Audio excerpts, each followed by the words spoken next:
Hallelujah. എഴുന്നേറ്റ് നിൽക്കാം. പരിശുദ്ധ അമ്മേനെ നമുക്ക് കൂട്ടുവിളിക്കാം. പറയാ പരിശുദ്ധാത്മാവ് പറയുന്ന കാര്യങ്ങൾ ഹൃദയത്തിലേക്ക് ഇറങ്ങുവാൻ ബോധസിംഹാസനത്തിൽ ബോധജ്ഞാന സിംഹാസന പരിശുദ്ധ അമ്മയെ വെച്ച് നമുക്ക് ഒരു നന്മ പറഞ്ഞ് കാഴ്ചവെക്കാം.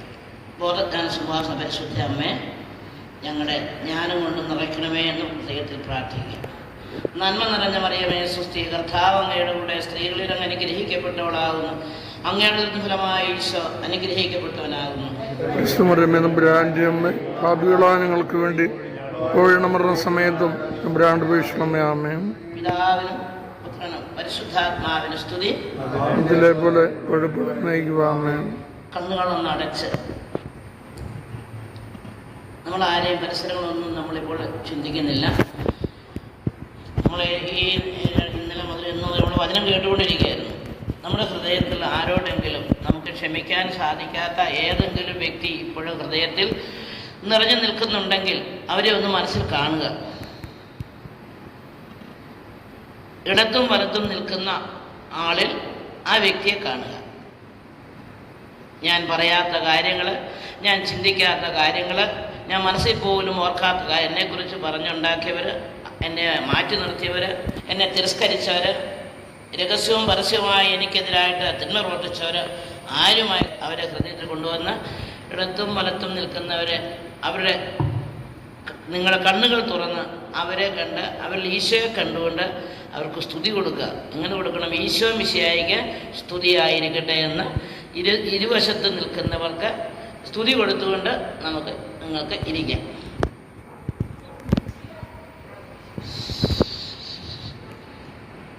ശാന്തമായിരിക്കാം.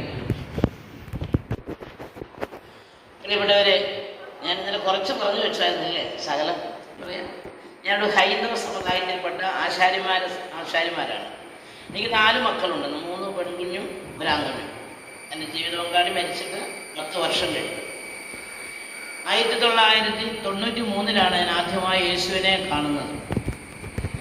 അതുവരെ ഇന്ത്യൻ മാർക്സിസ്റ്റ് കമ്മ്യൂണിസ്റ്റ് പാർട്ടിയിൽ നല്ല ഊർജ്ജസ്വലതയോടെ വർക്ക് ചെയ്ത ആളാണ്. അതുകൂടാതെ മലങ്കര കത്തോലിക്ക സഭയിലുള്ള റീത്തുകാരുടെ ഒരു ശ്രേയസ് പറഞ്ഞൊരു സംഘടനയുണ്ട്. അങ്ങനെ ആ സംഘടനയുടെ സംഘടന നല്ല സോഷ്യലായിട്ട് പ്രവർത്തിച്ചിരുന്നൊരു വ്യക്തിയാണ്. അതിന് SLC പാസ്സായതാണ്. അന്ന് എനിക്ക് പഠിപ്പിക്കാൻ എൻ്റെ അപ്പൻ 12 മക്കളായപ്പോൾ എന്നെ എൻ്റെ അമ്മേനൊക്കെ ഉപേക്ഷിച്ച് കളഞ്ഞു. പിന്നെ എൻ്റെ മൂത്ത സഹോദരനാണ് എന്നെ 10ാം ക്ലാസ് വരെ പഠിപ്പിച്ചതാണ്. അപ്പം എനിക്ക് പോലീസിൽ പോകാനും പിന്നെ ടീച്ചറാകാനും എനിക്ക് ആഗ്രഹം. പക്ഷെ എനിക്ക് സാധിച്ചില്ല. പിന്നെ ഞാൻ വിചാരിച്ചു എന്തായാലും മാട്ടെ, സമൂഹത്തിൽ ഇറങ്ങിയേക്കാവുന്ന കല്യാണം കഴിക്കുന്നതിനൊന്നിനും പോയില്ല. കല്യാണം കഴിച്ചു കഴിഞ്ഞാണ് ഇതിലൊക്കെ ഇറങ്ങുന്നത്. പ്രിയപ്പെട്ടവരെ, അങ്ങനെ എൻ്റെ 1975 എൻ്റെ വിവാഹം നടക്കുന്നത്. ഈ വിവാഹം കഴിക്കുന്നില്ല, കാരണം പരിസരത്തുള്ള എല്ലാ കുടുംബങ്ങളിലും പല സമാധാനമില്ലാത്തതുകൊണ്ട് ഒരുപാട് കുടുംബങ്ങളിലെ ഭാര്യ ഭർത്താക്കന്മാരുടെ അസ്വസ്ഥത കൊണ്ട് കല്യാണം കഴിക്കണ്ട എന്നൊക്കെ പറഞ്ഞിങ്ങനെ ഇരുന്നതാണ്. പക്ഷെ അവസാനം എൻ്റെ ആങ്ങള പറഞ്ഞു, നല്ലൊരു കല്യാണം വന്നു. അത് കുറവിലങ്ങാട് നിന്നാണ് വന്നു. എൻ്റെ ഭർത്താവിൻ്റെ വീട് കുറവിലങ്ങാട് തോട്ടുവ എന്ന് പറഞ്ഞ സ്ഥലത്താണ്. അപ്പോൾ അവിടുന്ന് എൻ്റെ അടുത്തൊരു അയലോക്കക്കാരൻ താമസിക്കുന്നുണ്ട്. അപ്പോൾ അവനാന്ന് പറഞ്ഞ് പുള്ളിയുടെ പേര് കുഞ്ഞപ്പ എന്നാണ്. അവരൊന്നിച്ച് പഠിച്ചതാണ്. അപ്പോൾ കുഞ്ഞപ്പ, നല്ലൊരു പെൺകുട്ടിയുണ്ട് ഇവിടെ, വേണേൽ കല്യാണം കഴിച്ചോളാൻ പറഞ്ഞു. അങ്ങനെ എന്നെ വന്ന് കണ്ട് പുള്ളിക്ക് ഇഷ്ടപ്പെട്ടു. പക്ഷെ എനിക്കിഷ്ടപ്പെട്ടില്ല, കാരണം ഇച്ചിരി പ്രായമൊക്കെ ഉണ്ടായിരുന്നു. അത് കാരണം എന്നാലും വേണ്ടില്ല, ഒറ്റ നോട്ടം തന്നെ എനിക്ക് മനസ്സിലായി ആൾ നല്ല ശുദ്ധ മനസാക്ഷിയുള്ളവരാണ്. എനിക്ക് മനസ്സിലായി. ഏതായാലും വേണ്ട, ഞാൻ വേണ്ടെന്ന് പറഞ്ഞാലും ആങ്ങൾ പറഞ്ഞു, ഇത് നീ സമ്മതിച്ചില്ലെങ്കിൽ നിന്നെ ഒരിക്കലും ഞാൻ നിൻ്റെ ഒരു കാര്യം ഇടപെടുകയെന്ന് പറഞ്ഞു. എനിക്കന്ന് 23 വയസ്സുണ്ട്.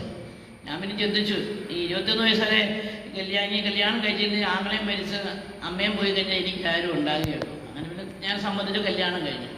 കല്യാണം എല്ലാം കഴിഞ്ഞ് ഒരു രണ്ടാമത്തെ കുട്ടി ആയപ്പോഴാണ് എനിക്കൊരു മാരകമായ രോഗത്തിന് ഞാൻ അടിമയായി. അപ്പോൾ എനിക്ക് ഒരു ദൈവവിശ്വാസമില്ല.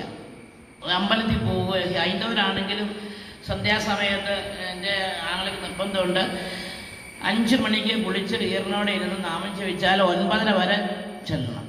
പ്രഭാതത്തിൽ 4 മണിക്ക് എണീറ്റ് മിറ്റമെല്ലാം അടിച്ച് തളിച്ച് കുളി കഴിഞ്ഞ് നാമം ജപിച്ചാൽ 7:30 വരെ, വെളുപ്പിന് 7:30 വരെ നാമം ജപിക്കണം.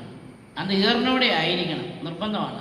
അപ്പോൾ എനിക്ക് എന്ത് ചെയ്തു, എനിക്ക് അന്നും ഇന്നും നല്ല വണ്ണമുള്ള വ്യക്തിയാണ് ഞാൻ. അപ്പം ഞാൻ എന്ത് ചെയ്യും, ഞാനൊരു കള്ളത്തരം കാണിക്കും. എന്ന് പറയുമ്പോൾ എനിക്കിത് ഇഷ്ടമല്ലാത്തതുകൊണ്ട് അപ്പം കുറേ നേരം മുട്ടേ നിൽക്കാൻ പറയും, അല്ലെ ഇരിക്കാൻ പറയും. ഇട്ടൊക്കെ ഞാൻ എന്ത് ചെയ്യും, എനിക്ക് വണ്ണമുള്ളതുകൊണ്ട് ഞാനിങ്ങനെ വേച്ച് കഴിച്ച് താഴോട്ട് വീഴും. എന്ന് പറയുമ്പോൾ എനിക്ക് ഈ പ്രാർത്ഥന ഒന്നും എനിക്ക് ഇഷ്ടമില്ല. എനിക്ക് അങ്ങനെ ഞാനും എനിക്കൊരു സഹോദരനുണ്ട്, അവനും. ഞങ്ങൾ കണ്ടതിലൊന്നും ഹൈന്ദവ വിശ്വാസത്തിലെ ഒരു വിഗ്രഹങ്ങളെ ഞങ്ങൾക്ക് വിശ്വാസമില്ല. അങ്ങനെ ഈ 43 വയസ്സ് വരെ ഹൈന്ദവ ആചാര അനുഷ്ഠാനത്തിൽ ഇഴുകിച്ചേർന്ന് ഞാൻ വളർന്നു വന്നതാണ്. അതെങ്ങനെയാണെന്ന് പറഞ്ഞാൽ നമ്മളിങ്ങനെ ഇഴുകിച്ചേരുമ്പോൾ അതിനെ ഒട്ടിപ്പിടിച്ചിരിക്കുക. അത്രമാത്രം വിശ്വാസത്തിൽ തീഷ്ണതയോടെ ജീവിച്ച വ്യക്തി സഹോദരിയാണ് ഞാൻ. അങ്ങനെ കല്യാണം എല്ലാം കഴിഞ്ഞ് എനിക്ക് മൂന്നാമത്തെ പെൺകുട്ടിയെ പ്രസവിച്ചപ്പോൾ എനിക്കൊരു അസുഖം ഉണ്ടായതിൻ്റെ 5-ാം പൊക്കം വൈകുന്നേരം കുട്ടിക്ക് പാല് കൊടുത്തിരിക്കുമ്പോൾ എൻ്റെ ഇടതുവശത്ത് നിന്ന് എൻ്റെ കുഞ്ഞ് താഴെ ചാടിപ്പോയി. ഞാൻ അറിഞ്ഞില്ല. ആ കിടത്തം ഞാൻ നേരം വെളുത്ത് 5:30 വരെ അങ്ങനെ കിടക്കുകയാണ്. 5:30 വരെ. 5:30 ബോധം കളഞ്ഞു വന്നപ്പോൾ ഞാൻ നോക്കുമ്പോൾ എൻ്റെ ശരീരം മുഴുവനും വെള്ളത്തുണി പോലെയാണ്. ഒരു ഇറ്റ് ബ്ലഡിൻ്റെ ഒരു അംശം പോലുമില്ല. എൻ്റെ ശരീരം മുഴുവനും വേദനയാണ്. ഉടനെ തന്നെ ഞാൻ കുടുംബ ഡോക്ടറുണ്ട്, ഹോളി ക്രോസ് ഹോസ്പിറ്റലിലെ ആഗസ്തി എന്നാണ് ഡോക്ടർ. അങ്ങനെ എൻ്റെ ജീവിത പങ്കാളി ഉടനെ അവിടെ ചെന്നു, മരുന്ന് മേടിച്ചു വന്നു. മരുന്ന് കൊണ്ട് കഴിച്ചു. പക്ഷെ എനിക്ക് അതിൻ്റെ അടയാളം എന്താണെന്ന് ചോദിച്ചാൽ തല ഇങ്ങനെ വെട്ടിപ്പൊളന്നു പോകുന്ന വേദനയാണ്, ശക്തമായ വേദന. വാക്കത്തിലൂടെ ഞാനിങ്ങനെ വാക്കത്തിൻ്റെ അടുത്ത് വെട്ടാൻ നിൽക്കാൻ വേദന കൊണ്ട്. അപ്പോൾ ഡോക്ടർ എന്ത് പറഞ്ഞു, പ്രസവത്തോടുകൂടി ബ്ലഡ് തലയ്ക്കകത്ത് കയറിയതാണ്, അതുകൊണ്ടാണെന്ന് പറഞ്ഞു. അതുകൊണ്ട് സംസാരിക്കാൻ പറ്റി. അങ്ങനെ മരുന്ന് തന്നു അവിടെ കിടന്നു. പ്രിയപ്പെട്ടവരെ, ഈ രോഗം കൊണ്ട് 13 വർഷക്കാലം ഞാൻ കഷ്ടപ്പെട്ടു. 13 വർഷം ഈ രോഗത്തിന് കാരണം എനിക്ക് തുടങ്ങുന്നത് എങ്ങനെയാണ്, ഇതിൻ്റെ 2 കാലിൻ്റെ പെരുവിരലിൽ നിന്ന് ഒരു തണുപ്പിഞ്ഞ് കയറുക ശരീരത്തിലേക്ക്. അതിന് കയറി കഴിഞ്ഞാൽ പിന്നെ എൻ്റെ ശരീരത്തിലെ ചൂടെല്ലാം അങ്ങോട്ട് പോകുവാണോ അത് ഇങ്ങോട്ട് പോരുവാണോ ഒന്നും അറിയത്തില്ല. പിന്നെ ഞാനിപ്പം മരിക്കും എന്നുള്ള ഒരു ആകുലതയാണ്, ഭയമാണ് എനിക്ക്. ഇത് വന്നു കഴിഞ്ഞാൽ പെട്ടെന്ന് ഒരു മിനിറ്റ് കഴിയുമ്പോൾ ബോധം കെട്ട് നിലത്ത് വീഴും. പിന്നെ ഏത് സമയത്താണോ ഞാൻ ബോധം കെട്ട് വീഴുന്നത് അതേ സമയത്ത് പിറ്റേ ദിവസം വൈകുന്നേരം 5 മണിയാണെങ്കിൽ രാവിലെ 5 മണി, വൈകുന്നേരം 10 മണിയാണെങ്കിൽ രാവിലെ 10 മണി, ഇങ്ങനെ ബോധം തെളിയുള്ളൂ. അങ്ങനെ എന്ത് ചെയ്തു, ഈ 13 പിന്നെ എനിക്ക് പ്രസവിക്കാൻ പാടില്ലായിരുന്നു. പിന്നെ ഞാൻ ഒന്നോടെ പ്രസവിച്ചു. അപ്പോൾ ഈ പ്രസവത്തോട് 3000 സ്ത്രീയിൽ ഒരു സ്ത്രീക്ക് എന്ന തോതിൽ പ്രസവത്തോടു കൂടി ഉണ്ടാകുന്ന ഒരു രോഗമാണ് ഈ രോഗം. ഇതാണ് ഈ രോഗം വന്നാൽ ഹാർട്ട് ബ്ലോക്കായി പോകും. ശരീരത്തിൻ്റെ എല്ലാ പൾസും ഞരമ്പുകളെല്ലാം ബ്ലോക്കാകും. അങ്ങനെ നമ്മൾ പിന്നെ നോക്കുമ്പോൾ ഹാർട്ട് അടിക്കുകയല്ല, അതാണ് രോഗം. അങ്ങനെ 13 വർഷക്കാലം ഞാൻ ഇതിനു വേണ്ടി തന്നെ എനിക്കൊരു വീട്ടിലെ ഒരു പ്രശ്നം ഉണ്ടാകാൻ പാടില്ല. അയലോകത്ത് പോലും ഒരു ദുഃഖങ്ങളോ നൊമ്പരങ്ങളോ നിലവിളി ഒന്നും കേൾക്കാൻ പാടില്ല. അങ്ങനെ എന്തെങ്കിലുമായിട്ട് അപ്പം എനിക്ക് മനസ്സിന് ടെൻഷനായി, ദുഃഖവേദനയായി, അപ്പം ഞാൻ ബോധം കെട്ട് വീഴും. അങ്ങനെ ഇതിന് 13 വർഷക്കാലം 8 വർഷം ഇതിന് തന്നെ കോഴിക്കോട് മെഡിക്കൽ കോളേജിൽ കെ സുഗതൻ എന്നൊരു ഡോക്ടറാണ് ചികിത്സിച്ചുകൊണ്ടിരിക്കുന്നത്. അതിൻ്റെ കൂടെ 8 വർഷം കഴിഞ്ഞപ്പോൾ എനിക്ക് പിന്നെ ബ്ലീഡിങ്ങിൻ്റെ അസുഖം കൂടെ തുടങ്ങി. ഹൈന്ദവ നിയമം അനുസരിച്ച് 7 ദിവസത്തേക്ക് ഫ്രണ്ടിൽ വരാൻ പാടില്ല. അങ്ങനെ പിള്ളേരൊക്കെ മൂത്തമോള് കഞ്ഞിയൊക്കെ വെച്ചുകൊണ്ട് തരും. ഞാനിങ്ങനെ 7 ദിവസം ഇരിക്കും. പക്ഷെ പ്രിയപ്പെട്ടവരെ, മാസത്തിൽ 2-3 പ്രാവശ്യം ഇങ്ങനെ വരികയാണ്. അപ്പം ഞങ്ങൾ വിചാരിച്ചു ഇത് മെൻസസ് ആണെന്നല്ല, എൻ്റെ ഗർഭാർത്ഥത്താത്ത 3 മുഴയാണ്. ഈ മുഴയുള്ളത് കൊണ്ടാണ് ഈ മാസത്തിൽ 3 പ്രാവശ്യം. അപ്പം എൻ്റെ എൻ്റെ മൂത്ത മോള് പോലെ അവൾ അവൾ പഠിച്ചുകൊണ്ടിരിക്കുന്നത് PDC പഠിക്കുക. അവൾ പറയാ, അമ്മയ്ക്ക് അടുക്കളയ്ക്കാരും ഞങ്ങൾക്ക് കഞ്ഞിയും കറിയും വെച്ച് തരാൻ കഴിയും, നുണ പറയുന്നതാണ് അമ്മ. ഞാൻ തലവേദനയായെന്ന് പറഞ്ഞാൽ മാറിയിരിക്കുള്ളൂ. ഇതാന്ന് പറയണം, കുഞ്ഞുങ്ങളല്ലേ. അപ്പോൾ അവൾ എന്ത് പറഞ്ഞു, അമ്മയ്ക്ക് നുണ പറയാണ്, അമ്മയ്ക്ക് നമുക്ക് പണിയെടുക്കാൻ കഴിയില്ല എന്നിട്ടാണ്. ഞാനൊന്നും മിണ്ടുകയല്ല. അങ്ങനെ പ്രിയപ്പെട്ടവരെ, ഈ 8 വർഷക്കാലം ഞാൻ ഈ ഹാർട്ടിൻ്റെ കംപ്ലൈൻ്റ് ആയിട്ട് ചെയ്തിട്ടുണ്ടെങ്കിൽ ഈ ബ്ലീഡിങ് കൂടെ വന്നു. അങ്ങനെ വളരെ പാവപ്പെട്ട ഒരു കുടുംബമാണ് എൻ്റെ കുടുംബം. എൻ്റെ ജീവിത പങ്കാളി അന്ന് പണിക്ക് പോയാൽ 10 രൂപയാണ് കിട്ടുന്നത്. ആശാരിപ്പണിയാണ് പോണേ. 10 രൂപ കിട്ടിയാൽ എനിക്ക് ഒരു പോക്കിന് പോയാൽ അന്നത്തെ കാലത്ത് ഒരു 3 ദിവസം 4 ദിവസം ആശുപത്രി കിടന്ന 750-800 രൂപ കൊടുക്കണം. അതൊരു മാസത്തിൽ 3 പ്രാവശ്യം പോകണം ബ്ലൂക്കോസിൽ. പിന്നെ ആ ഡോക്ടർ ഞങ്ങളുടെ സ്നേഹമുള്ള മനുഷ്യനായതുകൊണ്ട് പൈസ ഒക്കെ ഇളവ് തരും. അതിനൊക്കെ പിന്നെ കൊടുത്ത് അങ്ങനെയൊക്കെ ഞങ്ങൾ മുന്നോട്ട് പോവുകയാണ്. അങ്ങനെ ഇരിക്കുമ്പോൾ 4ാമത്തെ കുട്ടിയെ പ്രസവിക്കുകയാണ്. പിന്നെ പ്രസവിക്കാൻ പാടില്ലല്ലോ, എന്നാൽ പിന്നീടാണ് ഇതൊക്കെ അറിയുന്നത്. അങ്ങനെ 4ാമത്തെ കുട്ടിയെ പ്രസവിക്കാനായിട്ട് പോകാനായിട്ട് ഞങ്ങൾ മുക്കം ആസ്പത്രിയിൽ പോയി. അവിടെയാണ് തൊട്ടടുത്തുള്ളത്. ആ മുക്കത്ത് ആശുപത്രിയിൽ പോയപ്പോൾ ഒക്ടോബർ 30-ാം തീയതിയാണ് ഞാൻ പ്രസവിക്കുന്നത്. അപ്പോൾ എനിക്ക് ഈ വിശ്വാസമൊന്നുമില്ലെങ്കിലും എൻ്റെ ഹൃദയത്തിൽ എനിക്കൊരു ദൈവമുണ്ട്, എന്നാൽ ഒരു ശക്തി ഉണ്ടെന്ന് എനിക്കറിയാമായിരുന്നു. അപ്പം ഞാൻ എന്ത് വന്നാലും സാരമില്ല, ദൈവം ഉണ്ടല്ലോ എന്ന് അന്നും ഞാൻ പറയും. പക്ഷേ ഏത് ദൈവം എന്തെങ്കിലും നമുക്കറിയില്ലല്ലോ. അങ്ങനെ എന്ത് ഒരു സംഭവം അറിഞ്ഞാലും അതെൻ്റെ ഉള്ളിൽ എനിക്കത് സത്യം വെളിപ്പെടുത്തി തരും. അങ്ങനെ ഞാൻ പ്രസവിക്കാൻ കുട്ടികളെ 4 കുട്ടികളായി. കുട്ടിയെ പ്രസവം നിർത്താൻ പോയതാണ്. അങ്ങനെ ശനിയാഴ്ച എൻ്റെ പ്രസവം കഴിഞ്ഞു. ചൊവ്വാഴ്ച എനിക്ക് ഓപ്പറേഷൻ ചെയ്യാൻ തീരുമാനിച്ചു. അപ്പോൾ ഞാനിങ്ങനെ കിടന്ന് ഒരു 9 മണിയായപ്പോൾ കുറച്ച് ദൂരം മാറി നിന്നൊരു സ്ത്രീ എന്നോട് വന്നിങ്ങനെ പറഞ്ഞു, നിങ്ങൾ ഓപ്പറേഷൻ ചെയ്യരുത്, ഓപ്പറേഷൻ ചെയ്താൽ ഞങ്ങൾക്ക് ബുദ്ധിമുട്ടുണ്ടാകുന്നു പറഞ്ഞു. അപ്പം ഞാൻ എൻ്റെ അനിയത്തിയാണ് എൻ്റെ കൂടെ വന്ന് അവളെ വിളിച്ചു. ഇങ്ങനെ ഒരു സ്വരം കേൾക്കുന്നു, എനിക്കറിയില്ല പറഞ്ഞു. നങ്ക അവിടെ കിടക്കുക തോന്നുന്നു പറഞ്ഞു. ഞാൻ 3 പ്രാവശ്യം ഞാൻ ആ സ്വരം കേട്ടു. 3-ാം പ്രാവശ്യം വീണ്ടും ഞാൻ ചാടിയിട്ട് പറഞ്ഞു, ഒരു കാരണവശാലും ഓപ്പറേഷൻ ചെയ്യരുത്, നിങ്ങൾക്ക് ബുദ്ധിമുട്ടുണ്ടാകുമെന്ന് പറഞ്ഞു. എന്നിട്ട് വീണ്ടും എൻ്റെ അനിയത്തിയോട് പറഞ്ഞു, അവൾ കേട്ടില്ല. ഇത് പറഞ്ഞ് ഞാൻ കിടന്ന് 1 മിനിറ്റ് കഴിഞ്ഞില്ല, പെട്ടെന്ന് ബോധം കിട്ടും. ഉടനെ ആശുപത്രിയിലുള്ള നല്ലൊരു നേഴ്സായിരുന്നു, മിഡ്വൈഫായിരുന്നു. അവരോടി വന്നു. ചന്ദ്രമതി എന്ന ഡോക്ടർ, അന്നത്തെ ഡോക്ടർ അവിടുത്തെ. ആ ഹോസ്പിറ്റലിലുള്ള എല്ലാ ആൾക്കാരും ഓടി എൻ്റെ അടുത്ത് വന്നു. എൻ്റെ കയ്യിലെല്ലാം ഈ നേഴ്സ് ഓടി വന്ന് ഗ്ലൂക്കോസ് കിട്ടാൻ നോക്കുമ്പോൾ പൾസ് കിട്ടുന്നില്ല, ഞരമ്പ് കിട്ടുന്നില്ല. അപ്പോൾ അവരിങ്ങനെ അവിടെ ഇവിടെ എല്ലാം കൈ കൊണ്ടൊക്കെ അടിച്ചു, കിട്ടുന്നില്ല. ഉടനെ ഡോക്ടറെ വിളിച്ചു. ഡോക്ടറുടെ അടുത്ത് ഡോക്ടർ വന്നു. അങ്ങനെ ഡോക്ടർ വന്ന് എല്ലാവരും പ്രാർത്ഥിക്കുന്നുണ്ട്. അടുത്ത് നിൽക്കുന്ന എല്ലാവരും ഇങ്ങനെ 2 കൈയും ഇങ്ങനെ പിടിച്ച്, ഒരു കയ്യേലെ മരുന്നും ഒരു കയ്യേലെ ഗ്ലൂക്കോസും കയറുന്നില്ല. എങ്ങനെയാണോ ഇന്ന് ഞാൻ വിചാരിക്കുന്നു, ജെറമ്യാ 29:11 വചനം പറഞ്ഞല്ലോ. എന്താ പറഞ്ഞേ? കർത്താവ് അരുളി ചെയ്യുന്നു, നിങ്ങളെക്കുറിച്ച് ഒരു പദ്ധതി എൻ്റെ മനസ്സിലുണ്ട്, അത് നിങ്ങളുടെ നാശത്തിനുള്ളതല്ല, ശുഭകരമായ ഭാവി, പ്രത്യാശ നൽകുന്ന പദ്ധതി. നിങ്ങൾക്ക് ശുഭകരമായ ഭാവി നൽകുന്ന ഒരു പദ്ധതിയാണെന്നാണ് ഈശോ പറഞ്ഞത്. ആ ഈശോയുടെ ആ രഹസ്യം ഈശോയ്ക്ക് മാത്രമേ അറിയത്തുള്ളൂ. ആ രഹസ്യം, ആ വചനമാണ് ഇന്ന് നിങ്ങളുടെ മുമ്പിൽ എന്നെ ഇവിടെ നിർത്തിയിരിക്കുന്നത്. ഈശോയുടെ പദ്ധതിയാണ്. ഈശോയുടെ മനസ്സിലുണ്ട് എന്നെക്കുറിച്ച് പദ്ധതി. എന്ത്? അനേക ആയിരങ്ങൾക്ക് വേണ്ടി യേശുവിനെ കൊടുക്കുവാൻ വേണ്ടി തിരഞ്ഞെടുത്ത ജെറമ്യാ 1, നിന്റെ മാതാവിൻ്റെ ഉദരത്തിൽ ഉരുവായപ്പോൾ ഞാൻ നിന്നെ അറിഞ്ഞ, അപ്പം തന്നെ അറിഞ്ഞ. ഇപ്പോഴാണ് എന്നെ ഇന്ന് തിരഞ്ഞെടുത്തതല്ല. 1943 നവംബർ 21 ഡിവൈൻ ധ്യാൻ സെന്ററിൽ നിന്നല്ല എന്നെ തിരഞ്ഞെടുത്ത പ്രിയപ്പെട്ടവരെ.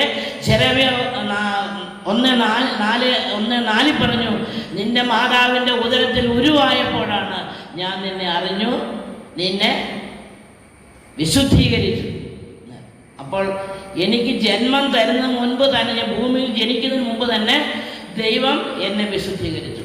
അതുകൊണ്ടാണ് പ്രിയപ്പെട്ടവരെ, ആ ഒരൊറ്റ വചനമായിരിക്കാം ഇന്ന് ഞാനവിടെ നിൽക്കുന്നത്. ഞാൻ അവിടുന്ന് ഡോക്ടർമാരെല്ലാം വന്നു. അവരിങ്ങനെ വേഗം തട്ടിപ്പൊട്ടി ഏതോ ഒരു കയ്യേല ഒരു ശകലം മരുന്ന് മാത്രം കയറി, ഗ്ലൂക്കോസ് കയറിയില്ല. അവർ പറഞ്ഞു 3 മണിക്ക് ഈ സഹോദരി എഴുന്നേൽക്കും, അപ്പം നിങ്ങൾ ശ്രദ്ധിച്ചോണം, വേണ്ടിയിട്ട് ഓടുമെന്ന് പറഞ്ഞു. അവർ പറഞ്ഞ പോലെ തന്നെ 3 മണിക്ക് ഞാൻ എഴുന്നേറ്റു എന്നാണ് അവർ പറയുന്നത്. ഇതെല്ലാം വലിച്ചു കൊണ്ട് ഒറ്റ ഓട്ടം ഞാൻ ഓടി ആശുപത്രിയിൽ നിന്ന് ഓടി കൗണ്ടറിലെത്തി. 30 ആൾക്കാർ ഓടി വന്ന് പിടിച്ച് എന്നെ അവിടെ കൊണ്ടക്കിടത്തി. നേരം എടുത്ത്, അപ്പം ചൊവ്വാഴ്ച എനിക്ക് ഓപ്പറേഷൻ, തിങ്കളാഴ്ച രാത്രിയാണ് സംഭവം ഉണ്ടാകുന്നത്. അപ്പോൾ രാത്രി അന്ന് ബന്ധ അപ്പോൾ എന്ത് ചെയ്തു, 4 മണിക്ക് എൻ്റെ ഭർത്താവ് ഞങ്ങൾ താമസിക്കുന്ന ചെമ്പടവ് എന്ന് പറയുന്ന സ്ഥലത്ത് നിന്ന് മുക്കത്ത് ആശുപത്രിയിലേക്ക് നടക്കാൻ തുടങ്ങി. വെളുപ്പിന് 4 മണിക്ക് നടന്നിട്ട് ആശുപത്രിയിൽ 9 മണിക്കാണ് എത്തുന്നത്. ബസ്സൊന്നുമില്ല. എത്തിക്കഴിഞ്ഞപ്പോൾ ഡോക്ടർ പറഞ്ഞു ആരെങ്കിലും വന്നാൽ ഉടനെ തന്നെ എന്നെ അറിയിക്കണമെന്ന് പറഞ്ഞു. എൻ്റെ ജീവിത പങ്കാളി അവിടെ എത്തി. ഉടനെ തന്നെ പോയി കണ്ട് ഡോക്ടർ പറഞ്ഞു ഇപ്പം തന്നെ ഭാര്യേനെ മെഡിക്കൽ കോളേജിൽ കൊണ്ടുപോകണമെന്ന് പറഞ്ഞു. അന്നേരം പുള്ളി പറഞ്ഞു സാറേ പറ്റിയല്ല, ഞാനിപ്പം മുക്കത്തെ ആശുപത്രി ഇവിടെ ഓപ്പറേഷൻ വന്നതാണല്ലോ, എൻ്റെ കയ്യിലൊന്നും പൈസ ഇല്ല മെഡിക്കൽ കോളേജിൽ പോകാമെന്ന്. അപ്പോൾ ഡോക്ടർ ചോദിച്ചു നിങ്ങൾക്ക് നിങ്ങളുടെ ഭാര്യയെ വേണോ കുഞ്ഞിനെ വേണോ അതോ നിങ്ങൾക്ക് പണമാണോ വരുന്നത്? പ്രിയപ്പെട്ടവരെ, ആ ആസ്പത്രിയിൽ നിന്നവർ മുഴുവനും കൂടി എനിക്ക് വേണ്ടി ഒരു പിരിവെടുത്തു. എനിക്ക് ആവശ്യമുള്ള പൈസ ആ നിമിഷ നേരം കൊണ്ട് എനിക്ക് പൈസ ഉണ്ടാക്കി അവരെ മെഡിക്കൽ കോളേജിൽ കൊണ്ടുപോവുകയാണ്. അങ്ങനെ മെഡിക്കൽ കോളേജിൽ മറ്റേ വലിയ മെഡിക്കൽ കോളേജിലല്ല ആദ്യം എന്നെ കൊണ്ടുപോയത്. മെഡിക്കൽ കോളേജ് പോയപ്പോൾ 2 സെക്ഷൻ ഉണ്ട്. ആ 1ാമത്തെ സെക്ഷനിലാണ് അമ്മയും കുഞ്ഞുങ്ങളും മാത്രമുള്ള സെക്ഷനാണ്. അവിടെ കൊണ്ട് അവർ എന്നെ 11 മണിക്കായപ്പോൾ അവിടെ എത്തി. 11 മണി വരെ എന്നെ കൊണ്ട് ആശുപത്രിയിൽ കിടന്ന് രാത്രി 8:30 വരെ എന്നെ ചെക്കപ്പ് ചെയ്തിട്ട് എൻ്റെ രോഗത്തെക്കുറിച്ച് അവർക്ക് ആർക്കും കണ്ടുപിടിക്കാൻ കഴിഞ്ഞില്ല. അവസാനം രാത്രി 8:30 ആയപ്പോൾ ആ താഴത്തെ മെഡിക്കൽ കോളേജിൽ നിന്ന് വലിയ മെഡിക്കൽ കോളേജിലേക്ക് കൊണ്ടുപോകാൻ മെഡിക്കൽ അവിടെ ചെന്ന് എല്ലാ ടെസ്റ്റും ചെയ്തു. അവസാനം ഹാർട്ടിൻ്റെ ടെസ്റ്റ് മാത്രമേ ചെയ്യാനുള്ളൂ. അപ്പം ഒരു നേഴ്സ് പറഞ്ഞു നമുക്ക് അതിന് ഹാർട്ടിൻ്റെ നോക്കാമെന്ന് പറഞ്ഞ് അങ്ങനെ കെ സുഗതൻ എന്ന് പറയുന്ന ഒരു ഡോക്ടറെ എടുത്ത് കണ്ടെത്തി. അയാൾ വന്ന് ചെക്കപ്പ് ചെയ്തപ്പോഴാണ് രാത്രി 8:30 ആകുമ്പോഴാണ് അറിയുന്നത് ഇത് ഹാർട്ട് ബ്ലോക്ക് ആയിപ്പോയി. എന്നെ ICU കയറ്റി 2 ഡോക്ടർമാരും 4 നേഴ്സുമാരും. എന്നെ കുഞ്ഞിനെ ഞാൻ ശനിയാഴ്ച പ്രസവിക്കുന്നത്, ശനി ഞായർ തിങ്കൾ ചൊവ്വ 4 ദിവസമായപ്പോൾ കുഞ്ഞുണ്ട്. അതിനെ കൊണ്ട് അനീറ്റിയുണ്ട് കൊടുത്തില്ല. ഞങ്ങൾ വന്ന് എന്നെ മുറിക്കകത്ത് കയറ്റി കിടത്തി എക്കോ പിടിപ്പിച്ച് ECG എടുത്തു അവിടെ കിടന്നു. ECG എടുത്ത് നോക്കുമ്പോൾ 0 എൻ്റെ ഹാർട്ട് അടിക്കുന്നത്. Hallelujah hallelujah hallelujah. 0 പ്രിയപ്പെട്ടവരെ എൻ്റെ പൾസ് നിൽക്കുന്നത്. ഒരു വ്യക്തിക്ക് ഒരു സെക്കൻഡിൽ 72 പ്രാവശ്യം അടിക്കണം ഹാർട്ട് നമ്മുടെ. പക്ഷേ എൻ്റെ ഒന്നുമില്ല. അങ്ങനെ അവിടെ നിന്നും ഡോക്ടർമാർ ഉടനെ ഓടി വന്ന് ഈ കയ്യെ കെട്ടിയതൊക്കെ അഴിച്ചു കളഞ്ഞു. എനിക്ക് ബോധമൊന്നുമില്ല കേട്ടോ, എൻ്റെ അനിത്യം പറയുന്നതൊക്കെ. ഇതെല്ലാം അഴിച്ചു കെട്ടി അവർ പിന്നെ എല്ലാവരും ടെസ്റ്റ് ചെയ്ത് കാലും കൈയും എല്ലാം മാന്തിപ്പറിച്ച് എന്തൊക്കെയോ കാണിച്ച് കാലേ കൂടെ ഇഞ്ചക്ഷൻ വെച്ച് 2 കാലും 2 കയ്യിലും എല്ലാം ഇഞ്ചക്ഷൻ വെച്ച് അവിടെ കിടന്ന് രാത്രി 8:30 ഒരു 12 മണിയായപ്പോൾ കണ്ണ് തുറന്നപ്പോൾ എനിക്ക് പെട്ടെന്ന് എൻ്റെ കുഞ്ഞിനെ കുറിച്ചുള്ള ഓർമ്മ വന്നു. ഈ ഓർമ്മ വന്ന ആ നിമിഷം തന്നെ വീണ്ടും ബോധം കിട്ടും. അപ്പോൾ ഡോക്ടർ പറഞ്ഞു ഇതൊന്നും ചിന്തിക്കാൻ പാടില്ല. അങ്ങനെ അവിടെ കിടന്ന് പിന്നെ അങ്ങനെ 4 ദിവസം ആ ICUവിൽ ഞാനും 4 നേഴ്സുമാരും 2 ഡോക്ടർമാരും. 4-ാം ദിവസം എനിക്ക് 17 പോയിൻ്റായി എൻ്റെ ഹാർട്ട് അടിക്കുന്നത്. അപ്പോൾ ഡോക്ടർ പറഞ്ഞു ഇനിയിപ്പം പിന്നെ വാർഡിലേക്ക് വരാം. അങ്ങനെ വാർഡിലേക്ക് മാറ്റി. അവിടെ കിടന്നു. അപ്പോൾ അതിൻ്റെ ഇടയ്ക്ക് ബ്ലീഡിങ്ങിന് സമയമായി. അപ്പോൾ ബ്ലീഡിങ് ചെയ്യാൻ ഓപ്പറേഷൻ ചെയ്ത് മുഴയെടുത്ത് കളയണം. പക്ഷേ എനിക്ക് ഹാർട്ട് ബ്ലോക്കായി ഹാർട്ട് അനസ്തേഷ്യ കൊടുത്താൽ എൻ്റെ ബോധം തെളിഞ്ഞൊന്നും വരികയില്ല. ഓപ്പറേഷൻ ചെയ്തില്ലെങ്കിൽ ഇത് 3 എണ്ണം പഴുത്ത് പൊട്ടാനായിരിക്കുക. അത് പൊട്ടിയാൽ ഞാൻ മരിക്കും. അപ്പോൾ ഓപ്പറേഷൻ ചെയ്താലും ശരി ചെയ്തില്ലെങ്കിലും ശരി ആൾ മരിക്കും. അപ്പോൾ ഡോക്ടർ പറഞ്ഞു ഇനിയിപ്പം നിങ്ങൾക്ക് വിളിച്ച് പറഞ്ഞു പ്രാർത്ഥിച്ചോ, ശക്തമായിട്ട് പ്രാർത്ഥിക്കുക, ദൈവം നിങ്ങളെ സഹായിക്കും, ഒന്നും തങ്കമ്മയ്ക്ക് വേണ്ടി ഒന്നും ചെയ്യാൻ കഴിയില്ല എന്ന് പറഞ്ഞു. അങ്ങനെ ഡോക്ടർ എന്ത് പറഞ്ഞു, കുഞ്ഞിനെ എടുത്ത് കൈ പിടിച്ച് ഞങ്ങൾ 15-ാം ദിവസം 1-ാം ദിവസം 55-ാമത്തെ പോയിൻ്റായി ഹാർട്ട് അടിക്കുന്നത്. ഭർത്താവിനെ വിളിച്ച് പറഞ്ഞു ഒരു കാരണവശാലും ഭാര്യ ഇനി പ്രസവിക്കാൻ പാടില്ല. കുഞ്ഞിനെ കൈ കൊടുത്തുകൊണ്ട് ഡോക്ടർ പറഞ്ഞു ഇനി ഒരു കാരണവശാലും ഭാര്യ പ്രസവിക്കാൻ പാടില്ല. ഒരു കൈ മുറിഞ്ഞാൽ ബ്ലഡ് പോലും കയ്യിൽ നിന്ന് പോകാൻ പാടില്ലെന്ന് പറഞ്ഞു. അങ്ങനെ പ്രിയപ്പെട്ടവരെ അവിടെ ഞങ്ങൾ തിരിച്ചു പോരുക. ഞങ്ങളവിടെ തിരിച്ചു പോകുന്ന വീട്ടിൽ വന്നു. ഹൈന്ദവ വിശ്വാസമനുസരിച്ച് എൻ്റെ ജീവിത പങ്കാളി ഓടി നടക്കാൻ തുടങ്ങി. ഭാര്യേനെ പുള്ളി ആദ്യം ഒരു കല്യാണം കഴിച്ചതാണ്.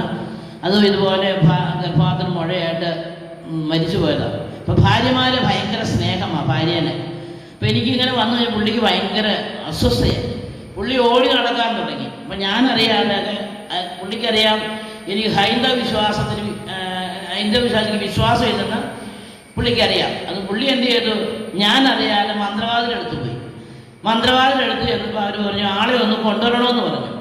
അങ്ങനെ എന്നെയും കൊണ്ടുപോയി. ഞാൻ പോരി എന്ന് പറഞ്ഞ് എന്നെയും കൊണ്ട് കൊണ്ടുപോയി. ഞാൻ അവിടെ ചെന്ന് താമരശ്ശേരി ഒരു ഈ കബഡിയൊക്കെ നിർത്തുന്ന ഒരു സ്ഥലത്ത് കൊണ്ടുപോയി എന്നെ ഇരുത്തി. അങ്ങനെയൊക്കെ ഇങ്ങനെ ഇരുത്തി അയാൾ ഇതെല്ലാം എടുത്ത് വെച്ചിട്ട് ഹോമിക്കുന്നൊക്കെ പറഞ്ഞു. അപ്പോൾ എന്നോട് എൻ്റെ മുഖത്തേക്ക് നോക്കി പറഞ്ഞു, നിങ്ങൾക്ക് ശത്രുദോഷമുണ്ടെന്ന് പറഞ്ഞു. ഞാൻ പറഞ്ഞു എനിക്കൊരു ശത്രുദോഷവും ഇല്ല. അതില്ല. ഞാൻ ചോദിച്ചു ആരാ എൻ്റെ ശത്രു? നിങ്ങളുടെ മൂത്ത സഹോദരൻ എന്ന് പറഞ്ഞു. എൻ്റെ അപ്പനില്ലാതെ എന്നെ 10ാം ക്ലാസ് വരെ പഠിപ്പിച്ച് എന്നെ കല്യാണം കഴിച്ചുകൊണ്ട് എൻ്റെ സഹോദരനോട് വെറുപ്പാണെങ്കിൽ പിന്നെ എന്നോട് ഇങ്ങനെ വെറുപ്പായാൾക്ക് അയാൾക്ക് വെറുപ്പില്ലെന്ന് പറഞ്ഞു. അപ്പം പറഞ്ഞു അല്ല നിങ്ങൾക്ക് വെറുപ്പ്, നിങ്ങൾക്ക് പൂച്ചയുടെ തലയ്ക്കൊക്കെ നിങ്ങൾക്ക് ചെയ്തു വെച്ചാന്ന് പറഞ്ഞു. ഞാൻ പറഞ്ഞു എനിക്കതൊന്നും വിശ്വാസമില്ല, പൂച്ചയുടെ വട്ടിയിൽ നല്ലത് എനിക്കൊന്നും പറ്റിയെന്ന് പറഞ്ഞു. പറഞ്ഞു നിങ്ങൾക്ക് വിശ്വാസം ഇല്ലെങ്കിൽ അയാൾക്ക് വിശ്വാസം പറഞ്ഞു. ഞാൻ പറഞ്ഞു എനിക്ക് വിശ്വാസം പറഞ്ഞു. ഞാൻ എഴുന്നേറ്റ് പോയി അവിടുന്ന്, അവിടെ എത്തുന്നു, ഞാൻ ഇറങ്ങിപ്പോയി. അങ്ങനെ അവിടെ നിന്ന് ഇത് വന്ന് വീട്ടിലേക്ക് വന്ന് കയറി എനിക്ക് പിന്നെ ഇത് തന്നെ ഒന്നരാടൻ ഇങ്ങനെ ഹാർട്ട് ബ്ലോക്ക് ആകുക, ബ്ലീഡിങ് ഉണ്ടാകുക, അവസാനം മടുത്തു. അങ്ങനെ ഇരിക്കുമ്പോഴാണ് ഞങ്ങളുടെ അടുത്തൊരു സഹോദരൻ എൻ്റെ അടുത്തൊരു ദിവസം വന്നു. എന്നിട്ട് പറഞ്ഞു തങ്കച്ചേച്ചി തങ്കച്ചേച്ചി ഇങ്ങനെ ഇരിക്കുകയാണ്, വന്നിങ്ങനെ ഇരുന്നു. അപ്പം എൻ്റെ വീട് എന്ന് പറഞ്ഞാൽ ഏത് വ്യക്തികൾക്ക് വേണ്ടി എപ്പോഴും കയറി വരാൻ തുടക്കപ്പെടുന്ന, സത്യത്തിന് വേണ്ടി മാത്രം തുറന്നു കിടക്കുന്ന ഒരു വാതില. ഒത്തിരി സങ്കടങ്ങൾ പറയുവാനും പങ്കുവയ്ക്കുവാനും പ്രായം ചെന്നവരും അമ്മമാരും ഭർത്താവ് മരിച്ച ഭാര്യമാരും മക്കൾ നഷ്ടപ്പെട്ടു പോയ അമ്മമാരും മക്കൾ നോക്കാൻ എല്ലാം ഇങ്ങനെ വന്ന് പങ്കുവയ്ക്കാനുണ്ട്. അപ്പോൾ അവർ ഞാൻ ആശ്വാസവാക്കുകൾ പറഞ്ഞു കൊടുത്ത് അവർക്കൊക്കെ സമാധാനം കിട്ടി അവർ തിരിച്ചു പോകാറുണ്ട്. അങ്ങനെ എപ്പോഴും ആർക്ക് ഏത് സമയത്തും ജാതി മത ഭേദമന്യേ വർണ്ണവർഗ വ്യത്യാസമില്ലാതെ പ്രായമില്ലാതെ ഏതൊരു വ്യക്തിക്ക് എൻ്റെ വീട്ടിൽ കടന്നു വരാം. എൻ്റെ സമയം അവർക്ക് വേണ്ടി ഞാൻ ചെലവഴിക്കുമായിരുന്നു. അങ്ങനെയൊക്കെ ആയി ഒരു ദിവസം ഞാൻ സഹോദരൻ കയറി പറഞ്ഞു ചേച്ചി തങ്കച്ചേച്ചീനെ ഈശോ സ്നേഹിക്കുന്നു പറഞ്ഞു. അപ്പം ഞാനിങ്ങനെ വാതൊക്കെ നിൽക്കുകയാണ്, തിണ്ണേലിങ്ങനെ ഇരിക്കുക പുള്ളി. നമ്മുടെ വീട്ടിലൊരു മനുഷ്യൻ വന്നു ഇറങ്ങിപ്പോകാൻ പറയാൻ പറ്റിയല്ലോ. അപ്പം ഇങ്ങനെ വന്ന് ഇങ്ങനെ യേശുവിൻ്റെ വാക്ക് കേട്ടപ്പോഴേക്ക് അരിശം വന്നു. അപ്പം ഇങ്ങനെ ഇവിടെ ഇരിക്കും പറഞ്ഞു. ഞാനിങ്ങനെ നല്ലപോലെ നോക്കി, ഇങ്ങനെ ആൾക്കളെ വാതിക്കൽ നിന്ന് ഇങ്ങനെ ഇറങ്ങി ഇങ്ങനെ നോക്കി അവനെ. അപ്പം ഇങ്ങനെ ഇരിക്കുന്നത്. വീണ്ടും പറഞ്ഞു ചേച്ചീനെ ഈശോ ഒത്തിരി സ്നേഹിക്കുന്നു. അപ്പം എടുത്ത് വായിക്കുക ഞാൻ ഇങ്ങനെ ചോദിച്ചു, അതിന് പാപിയായ എന്നെ എന്തിനാ ഈശോ സ്നേഹിക്കുന്നത്? എന്തോരം ചേടത്തിപ്പൊണ്ണുങ്ങളുണ്ട്, അതിനെ സ്നേഹിച്ചാൽ പോരെ, എന്നെ സ്നേഹിക്കുന്നതെന്ന് ചോദിച്ചു. എൻ്റെ പാപം അവനെ എതിർത്തു. അല്ല ചേച്ചിക്ക് ഇവിടെ അസുഖമുണ്ട്, ഇവിടെ അസുഖമില്ലേന്ന് ചോദിച്ചു. അപ്പം എൻ്റെ വിചാരം എൻ്റെ അടുത്തുള്ള അയലോക്കക്കാരിയല്ലേ, അയലോക്കക്കാരനാണ്. അപ്പം അവനറിയാം എൻ്റെ രോഗത്തെക്കുറിച്ച്. ഞാൻ അങ്ങനെ ചിന്തിച്ചത് എൻ്റെ ഈ രോഗം ഇവൻ അറിഞ്ഞുകൊണ്ട് വന്നതാണ്.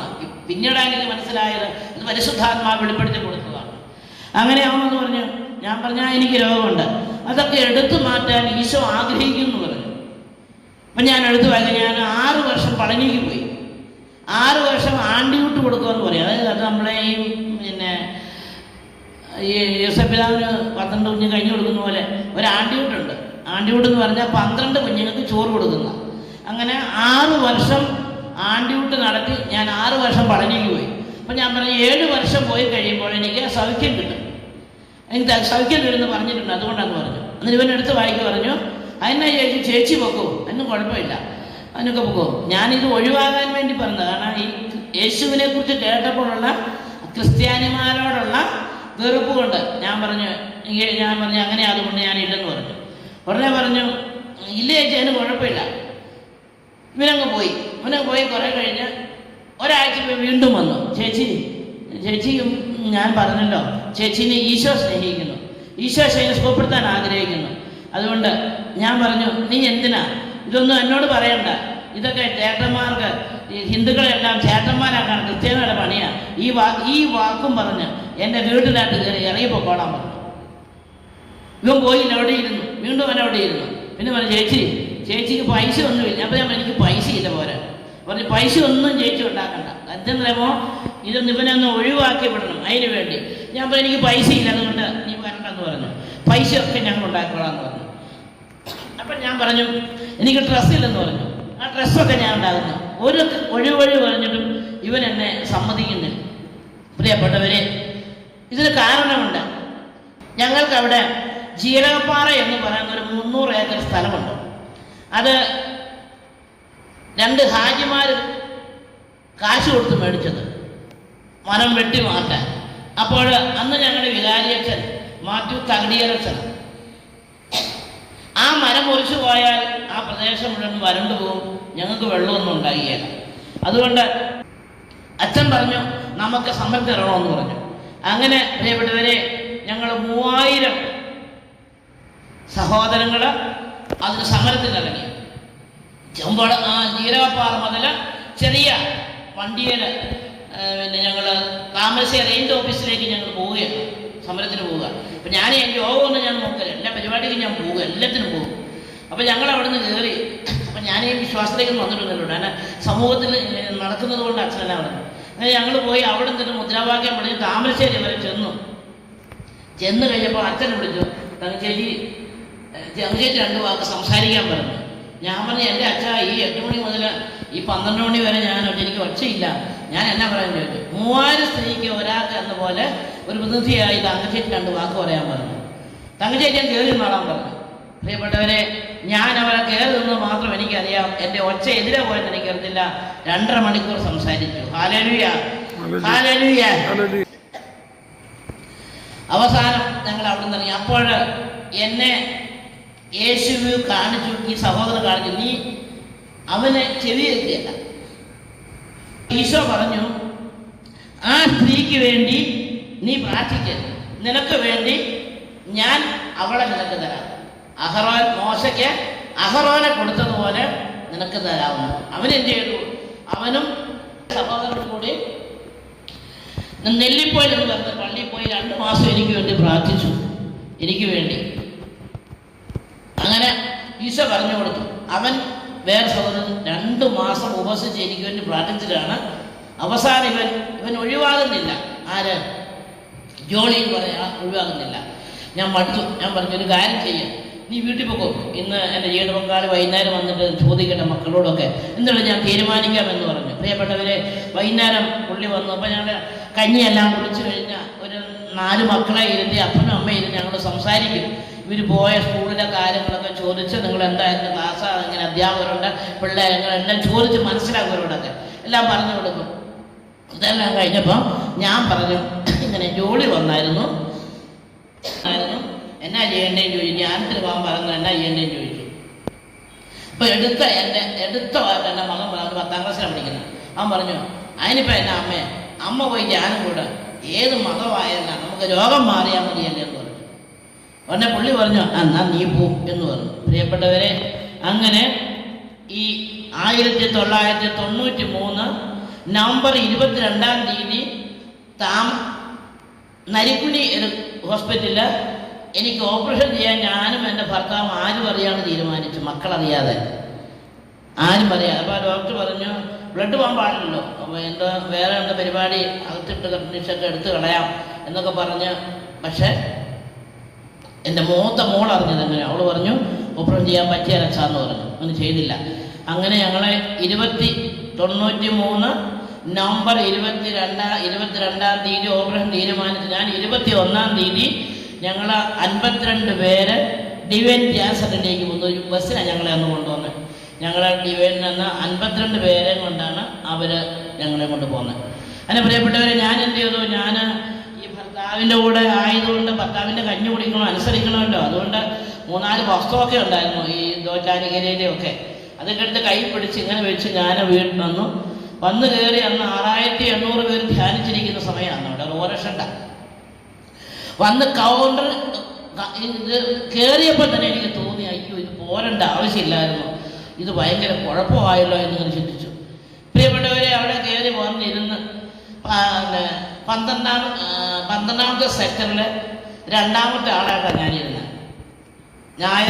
അന്ന് ഞായറാഴ്ച തുടങ്ങും. ഞായറാഴ്ച ഇരുന്നപ്പോൾ തുടങ്ങി എൻ്റെ ശരീരത്തിലേക്ക് എന്നാണോ ഇങ്ങനെ ശൂലം വന്ന് ഇങ്ങനെ കുത്തുന്ന പോലെ ഓരോ പ്രാർത്ഥനയും. അവിടുത്തെ സ്റ്റേജിലിരുന്ന് സ്തുതിപ്പ് തുടങ്ങുമ്പോൾ എനിക്ക് തുടങ്ങും, ശരീരം മുഴുവനും എന്തോ ഇങ്ങനെ വന്ന് ഇരിക്കത്തില്ല. എനിക്ക് അവിടുന്ന് എണീറ്റ് പോകണം, എണീറ്റ് വിടുകയില്ലല്ലോ.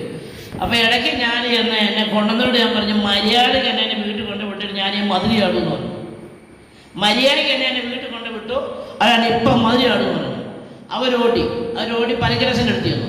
അച്ഛനോട് ചോദിച്ചു. അച്ഛൻ പറഞ്ഞു, നിങ്ങൾ ധൈര്യമായിരിക്കുക, നിങ്ങൾ പോയി ഒന്ന് പ്രാർത്ഥിച്ചു, ഒരു മതിലും ചാടുകയാണെന്ന് പറഞ്ഞു. അങ്ങനെ തിങ്കളാഴ്ച 10 മണിയായി. ഞാൻ ബോധം കെട്ട് എടുത്തുകൊണ്ട് പോയി. അവിടെ കൊണ്ടുപോയി അവിടെ കൊണ്ട് കുറച്ച് നേരം എടുത്ത് തിരിച്ചു കൊണ്ടുവന്നു. അങ്ങനെ പ്രിയപ്പെട്ടവരെ, ചുരുക്കി പറയട്ടെ, വ്യാഴാഴ്ച വരെ ഈ പരിപാടി ഇങ്ങനെ പോക്കും വരവുമായി.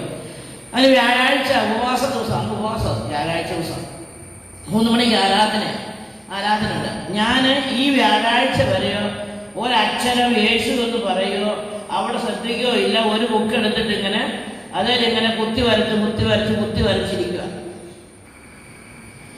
ഇവിടെ ഞാൻ എന്ത് ചെയ്തു, അവിടുന്ന് അവിടെ കൊണ്ട് 12-ാം വ്യാഴാഴ്ച ഒരു ചെറിയ ബുക്കുണ്ടായിരുന്നു. അത് മുഴുവൻ ഇങ്ങനെ അതും ഇതും വരച്ച്. എൻ്റെ അമ്മ നല്ല ചീത്ത വിളിക്കുന്നയാളാണ്, തെറി പറയുന്നയാളാണ്. പക്ഷെ ഞങ്ങളാരും തെറിയാം. ഞാൻ അവിടെ ഇരുന്ന് എൻ്റെ ഓർമ്മ വെച്ച നാൾ വരെ എൻ്റെ ചെവി കണ്ട് ഞാൻ എന്തോരം തെറി കേട്ടോ. അത് മുഴുവനും ഇതുപോലെ ഒരു ക്രൂശിതമായ രൂപത്തിൽ ഞാൻ തെറി പറഞ്ഞു, എല്ലാം വിളിച്ചു പറഞ്ഞു. അങ്ങനെ 12 വ്യാഴാഴ്ച ദിവസം പോലം കെട്ട് വീണ് എന്നെ എടുത്തോണ്ട് പോയി പറഞ്ഞു ഇവരെ കൗൺസിലിന് കൊണ്ടുപോകാൻ പറഞ്ഞു. കൗൺസിലിന് കൊണ്ടുപോകാൻ വേണ്ടി എന്നെ കൊണ്ടുപോയി ഒരു സിസ്റ്ററിൻ്റെ അടുത്തേക്കാണ്. സിസ്റ്റർമാരെ എനിക്ക് അന്ന് ഇഷ്ടമല്ല, കാലമല്ല. കാരണം എൻ്റെ കൂടെ പഠിച്ച, എന്നെ ക്ലാസ്സിൽ പഠിപ്പിച്ച ഞങ്ങളുടെ അടുത്തൊരു മഠം ഉണ്ടായിരുന്നു മരുതാങ്കൽ സ്കൂളിൽ. അവിടെ നല്ലൊരു സിസ്റ്ററാണ്, വർണ്ണമുള്ള, എന്നെപ്പോലെ വർണ്ണമുള്ള നല്ലൊരു സ്നേഹമുള്ള സിസ്റ്ററാണ്. അപ്പോൾ ആ മഠത്തിൻ്റെ വേറെയുള്ള സിസ്റ്റർമാരെയും സിസ്റ്ററിൻ്റെ കുറ്റം പറയുന്നതുകൊണ്ട് എനിക്ക് സിസ്റ്റർമാരൊന്നും ഇഷ്ടമല്ലായിരുന്നു. അങ്ങനെ ഈ സിസ്റ്റർമാരുടെ മുമ്പിലാണ് എന്നെ കൊണ്ടിരുത്തത്. കൗൺസിലിങ്ങിന് കൊണ്ടിരുന്ന് കഴിഞ്ഞപ്പോൾ എന്നോട് പറഞ്ഞു കണ്ണടയ്ക്കാൻ പറഞ്ഞു. അപ്പോൾ എനിക്ക് പേടിയായി. ഞാൻ കണ്ണടച്ചാൽ ഇവരെന്നെ കഴുത്തപ്പിടിക്കുക, ഞാൻ മരിച്ചു പോവുകയില്ലേ. അപ്പോൾ ഞാനെന്ത് ചെയ്തു, ഞാൻ കണ്ണടച്ചില്ല, അവിടെ ഇരുന്നു. അപ്പോൾ വീണ്ടും പറഞ്ഞു മോളെ കണ്ണടയ്ക്കുക, നമുക്കൊന്ന് പ്രാർത്ഥിക്കാമെന്ന് പറഞ്ഞു. ഞാൻ കണ്ണടയ്ക്കുകയായിരുന്നു പറഞ്ഞു. അപ്പോൾ അവരെന്ത് ചെയ്തു, അവർ കണ്ണടയ്ക്കുമ്പോൾ ഞാൻ കണ്ണു തുറന്നു. അങ്ങനെയായി. അവരിങ്ങനെ പ്രാർത്ഥന പറഞ്ഞു, മോളെ നിനക്ക് ക്ഷമിക്കാനുണ്ടെന്ന് പറഞ്ഞു. ഞാനൊന്നും വേണ്ടിയില്ല. വീണ്ടും ചോദിച്ചു, മോളെ നമുക്ക് ക്ഷമിക്കാനുണ്ടോ എന്ന് ചോദിച്ചു. ഞാൻ പറഞ്ഞു എനിക്ക് ക്ഷമിക്കാനുണ്ടെന്ന് പറഞ്ഞു.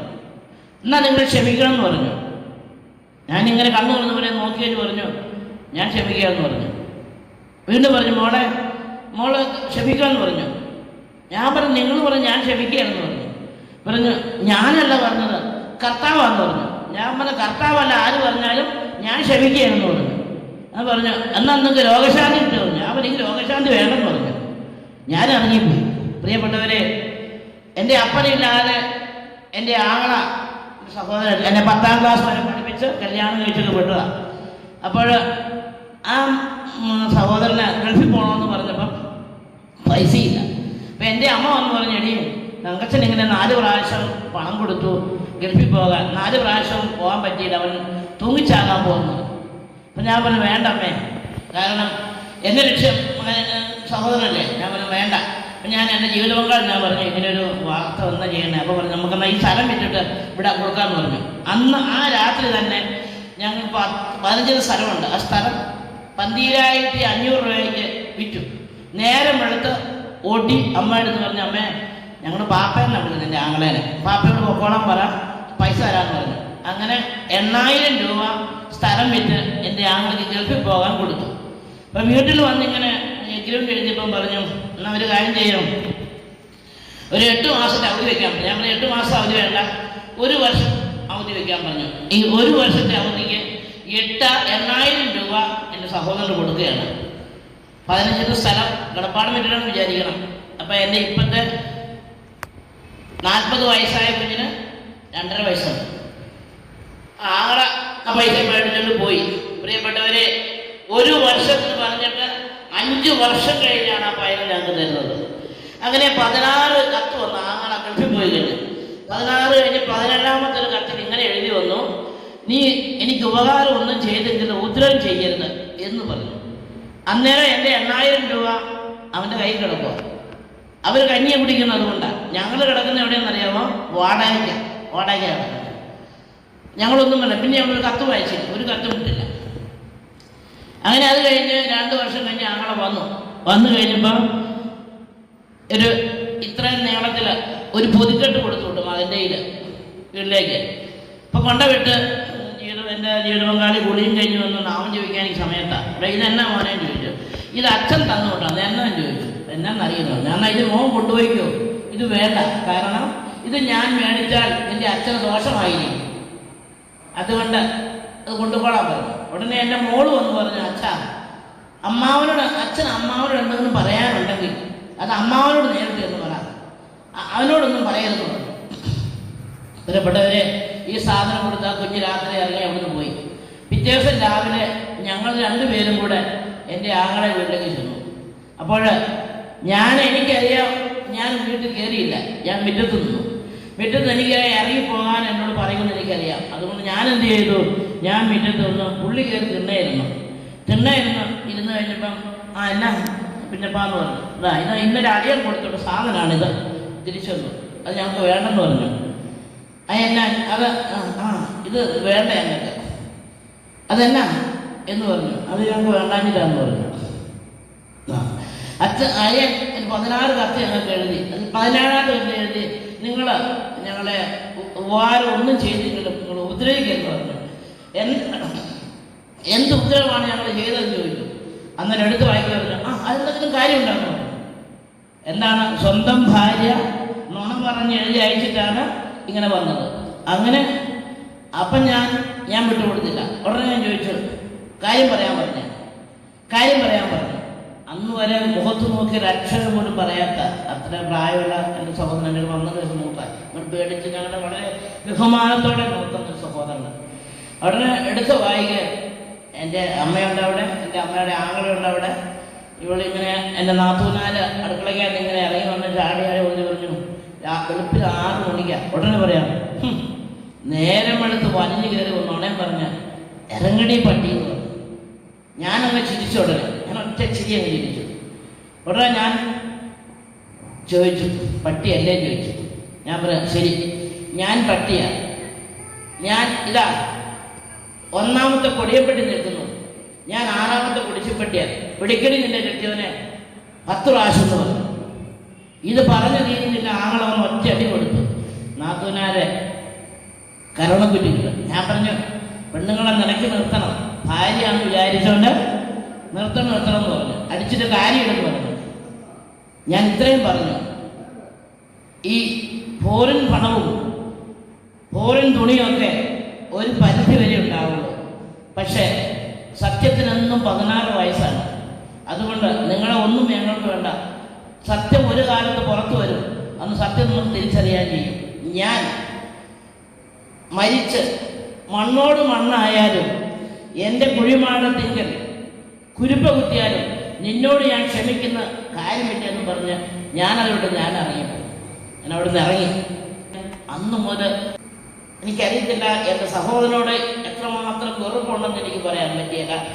അവനെ കാണുന്നത് തന്നെ എനിക്ക് കേൾക്കാൻ കുരിശ് കാണുന്ന പോലെയായിരുന്നു.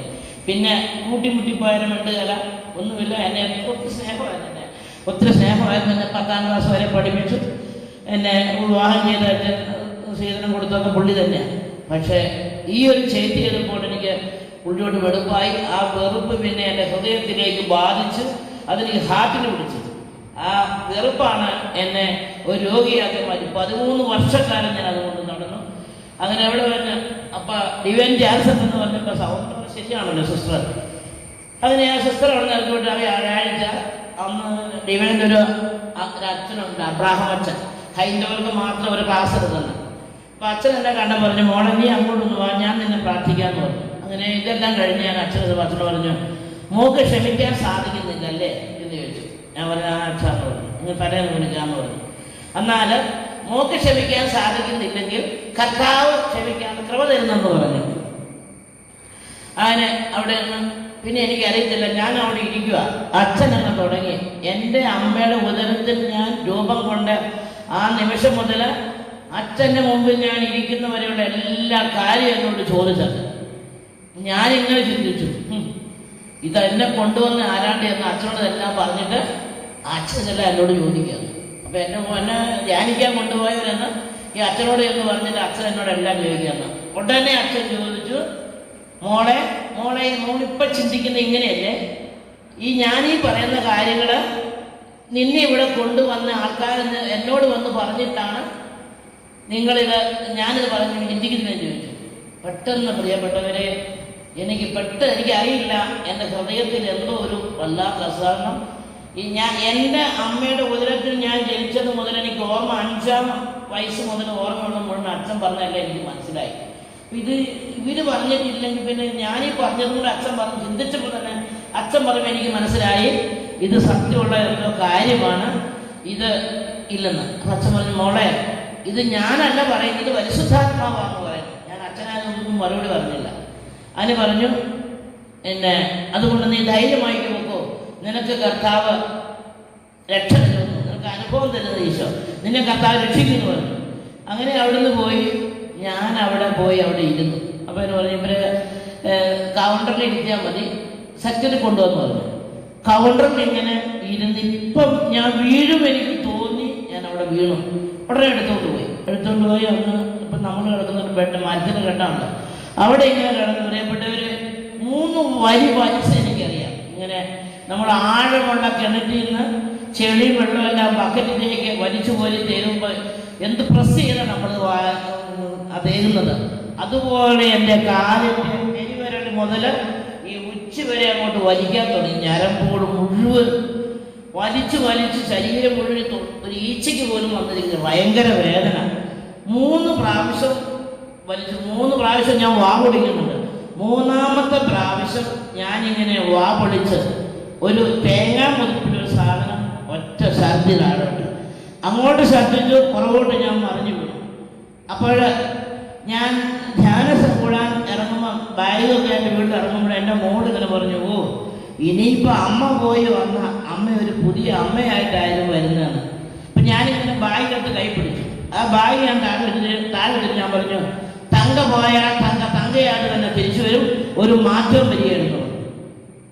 അങ്ങനെ ഞാൻ ആരും അറിയാണ്ട് ഇങ്ങനെ പറഞ്ഞു. അപ്പോൾ ഞങ്ങളുടെ തൊട്ട് വീടിൻ്റെ മുകളിൽ ഒരു അമ്മച്ചിയുണ്ട്, പാരമ്പര്യ ക്രിസ്ത്യാനി. അപ്പൊ ഈ ജോളി എന്നൊരു സഹോദരൻ പറഞ്ഞു, ചേച്ചിനെ യേശു സുഖപ്പെടുത്താൻ ആഗ്രഹിക്കുന്നു എന്ന് പറഞ്ഞപ്പോൾ അവിടുത്തെ ചേച്ചിക്ക് മെയിൻ മുഴുവൻ നിങ്ങൾ ചെറിയ മുഴയാണ്, ആ മുഴയാണ്. അപ്പം ഞാനിങ്ങനെ എൻ്റെ ബുദ്ധി അങ്ങോട്ട് ചെന്നു. ഞാൻ ചോദിച്ചു, അങ്ങനെ രോഗം മാറ്റുന്ന യേശുവാണെങ്കിൽ ആ മേൽച്ചേച്ചിയുടെ മുഴ എന്തിയെ മാറാട്ടെ, ക്രിസ്ത്യാനിമാരല്ലേ, എന്തിയെ മാറാട്ടെ ചോദിച്ചു. അവനൊന്നും വേണ്ടിയില്ല. ഞാൻ എന്ത് ചെയ്തു, എൻ്റെ മോൾ ഇങ്ങനെ പറഞ്ഞുകൊണ്ട് ഞാൻ ഈ ബാഗ് താഴെ വെച്ച് ഞാനിങ്ങനെ തിരിഞ്ഞിട്ട് ഞാൻ എൻ്റെ മനസ്സിൽ ഇങ്ങനെ പറഞ്ഞു, അങ്ങനെ രോഗം മാറ്റുന്ന ദൈവമാണെങ്കിൽ നീ അടയാള സഹിതം ഈ രോഗം എന്നെ എടുത്തു മാറ്റണം പറഞ്ഞു. ഞാൻ അവിടെ വീട്ടിൽ നിന്ന് പോയി. അവിടെ ചെന്ന് കഴിഞ്ഞപ്പോഴാണ് ഈ അടയാളം എന്ന് കണ്ടത്. അങ്ങനെ ബോധം കെട്ട് അവിടെ വീണു. 15 മിനിറ്റ് കഴിഞ്ഞപ്പോൾ എനിക്ക് ബോധം തെളിഞ്ഞപ്പം ഞാൻ പറഞ്ഞില്ല, എൻ്റെ ശരീരത്ത് ഒരു ഈച്ചയ്ക്ക് ഇങ്ങനെ ഇരിക്കത്തില്ല വേദന. അപ്പം ഞാൻ അവിടെ ഇരുന്ന് മാവ് കൂട്ടി തെറി പറഞ്ഞു. ആദ്യമായി ഞാൻ പറഞ്ഞു, ഞാൻ ഇവിടെ വരുമ്പോൾ എനിക്ക് 2 രോഗമുള്ളതാണ്, ഇപ്പം എനിക്ക് എൻ്റെ ശരീരം മുഴുവൻ എനിക്ക് വളർത്തില്ലെന്ന് പറഞ്ഞു. പെട്ടെന്ന് പ്രിയപ്പെട്ടവരെ, എൻ്റെ ഇടത്ത കാതിലേക്ക് ഒരു നല്ല മധുരമായ ഒരു സ്വരം, എത്ര ആർദ്രതയോടെ നല്ല സ്വരം കിട്ടും, മകളെ ഇന്ന് രാത്രി 12 മണിക്ക് നീ സൗഖ്യം പ്രാപിക്കും. Hallelujah, hallelujah, hallelujah. ഇന്ന് രാത്രി നീ 12 മണിക്ക് സൗഖ്യം പ്രാപിക്കുന്നു. ഞാനൊന്നും വേണ്ടി, എനിക്ക് പെട്ടെന്ന് ദേഷ്യം വരെ സഹിച്ച സ്വഭാവമായിരിക്കും. ഞാനൊന്നും വേണ്ടിയില്ല, ആ സ്വരമൊന്നും ഞാൻ ശ്രദ്ധിച്ചില്ല. അങ്ങനെ ഞങ്ങൾ അവിടെ നിന്ന് പോയി. ഞാൻ പറഞ്ഞ 62 പേരാണ് ഞങ്ങളുടെ വണ്ടിക്ക് കൊണ്ടുപോയത്.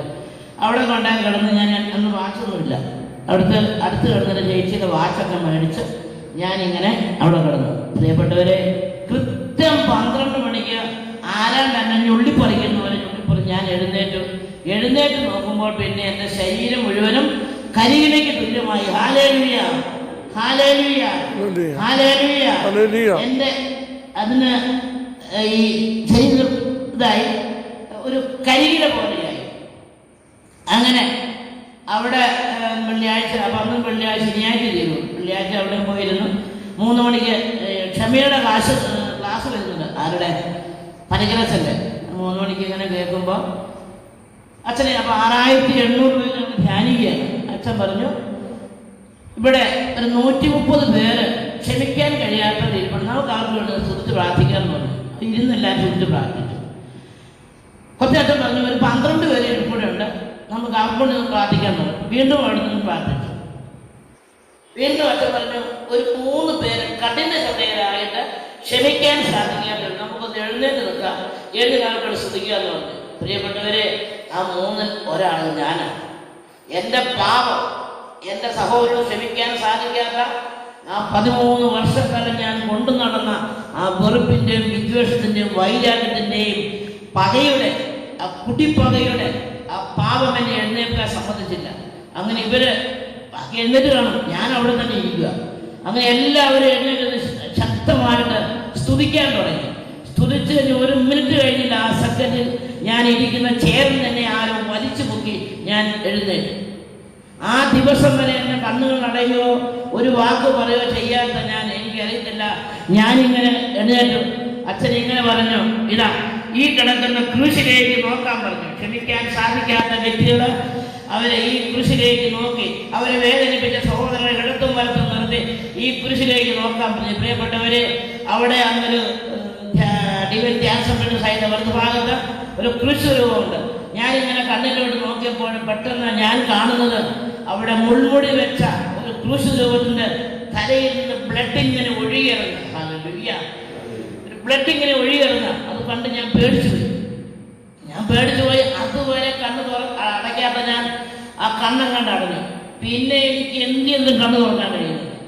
അപ്പൊ അച്ഛൻ ഇങ്ങനെ പറഞ്ഞു, ഞാൻ പ്രാർത്ഥന പറഞ്ഞു തരാം, നിങ്ങൾ പ്രാർത്ഥിക്കാൻ പറഞ്ഞു. നിങ്ങളെ വേദനിപ്പിച്ചവരെ ഈ കർത്താവിന്റെ ഈ കൃഷി കിടക്കുന്ന കർത്താവിന്റെ ഇടത്തും വലത്തും നിർത്തി നിൽക്കാൻ പറഞ്ഞു. ഞാൻ ഉടനെ എൻ്റെ നാഥുവിനെയും എൻ്റെ ആങ്ങളെയും ഞാൻ ഇടതും വലത്തും നിർത്തി. അപ്പൊ ഇങ്ങനെ പറഞ്ഞ് അച്ഛൻ്റെ ഒരു പ്രാർത്ഥന പറഞ്ഞ് അവരെ ക്ഷമിച്ച് പ്രാർത്ഥിക്കാനുള്ള പ്രാർത്ഥന ഞാനെന്ന് പറഞ്ഞു. പ്രിയപ്പെട്ടവരെ, അന്നേരം ഒരു വചനം, അത് എന്നോടാണെന്ന് എനിക്ക് പിന്നീട് കാണുന്നുണ്ട്, അപ്പോൾ എനിക്ക് മനസ്സിലാകുന്നില്ല. 1 യോഹന്നാൻ 3:15 സഹോദരനെ വെറുക്കുന്നവൻ കൊലപാതകി എന്ന് ഒരു വാക്ക് പണിക്കരച്ചനിലൂടെ വന്നു. അതെനിക്കറിയത്തില്ല, ആ വാക്ക് എൻ്റെ ഹൃദയത്തിൽ കഠാര കയറ്റിയിരുന്ന പോലെ ഒരു അനുഭവം എനിക്കുണ്ടായി. 1 യോഹന്നാൻ 3:15 സഹോദരന് വെറുക്കുന്നവൻ കൊലപാതകി. ഞാനിവിടെ നിന്ന് ഇറങ്ങുമ്പോൾ ഞാൻ ഒരു ചീത്തവാക്കനും ഒന്നും ഒരു പാപം ചെയ്യാത്ത പോയ ഞാൻ അവിടെ ചെന്ന് കൊലപാതകയാണെങ്കിൽ, സഹോദരനെ വെറുത്തെങ്കിൽ ഞാൻ കൊലപാതകയാണെങ്കിൽ പിന്നെ അതിനോ അർത്ഥം വേറെ ഒന്നും എനിക്ക് പറയാനില്ല.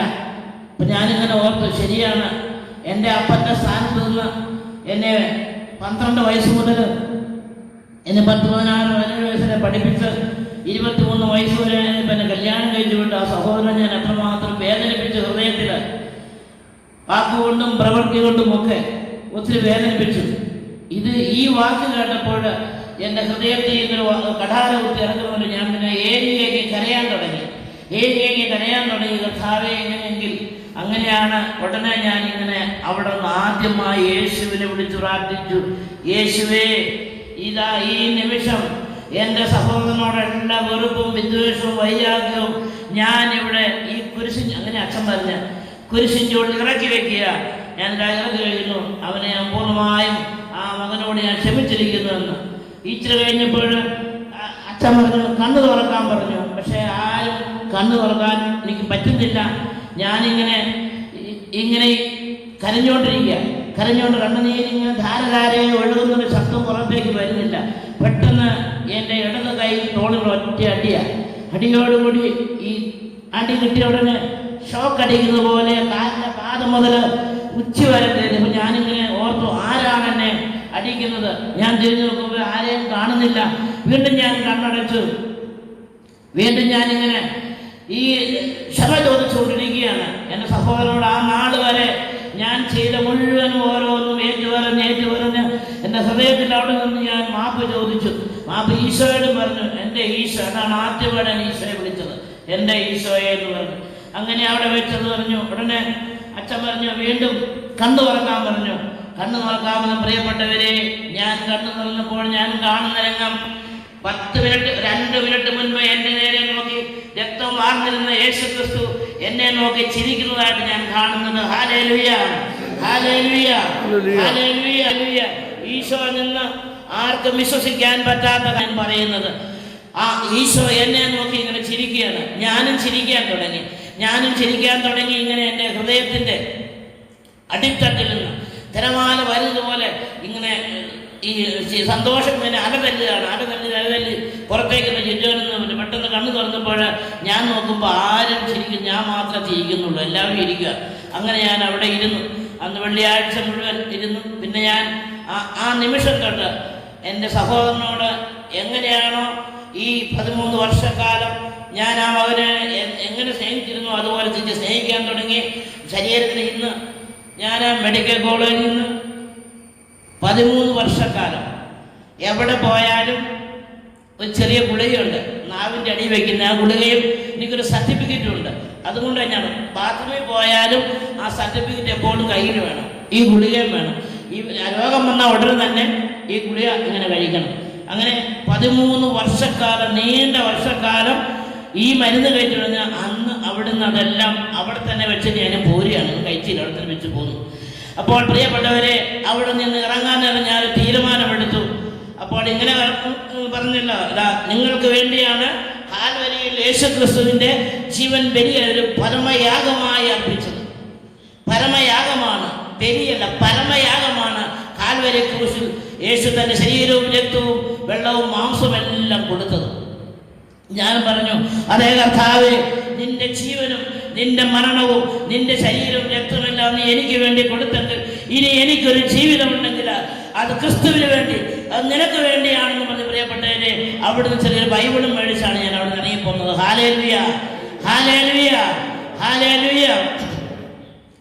2 മാസക്കാലം മെഡിക്കൽ കോളേജിൽ ഡോക്ടറെ ചീട്ട് തന്ന ഞാൻ ഇന്ന് ജീവിക്കുന്നു യേശുക്രിസ്തുവിൽ 31 വർഷം. Hallelujah, hallelujah, hallelujah, hallelujah. പ്രിയപ്പെട്ടവരെ, എനിക്ക് 71 വയസ്സുണ്ട്. പക്ഷെ ആരോടും ഞാൻ പറയുന്നത് എനിക്ക് 31 വയസ്സേ ഉള്ളതാണ്. Hallelujah, hallelujah.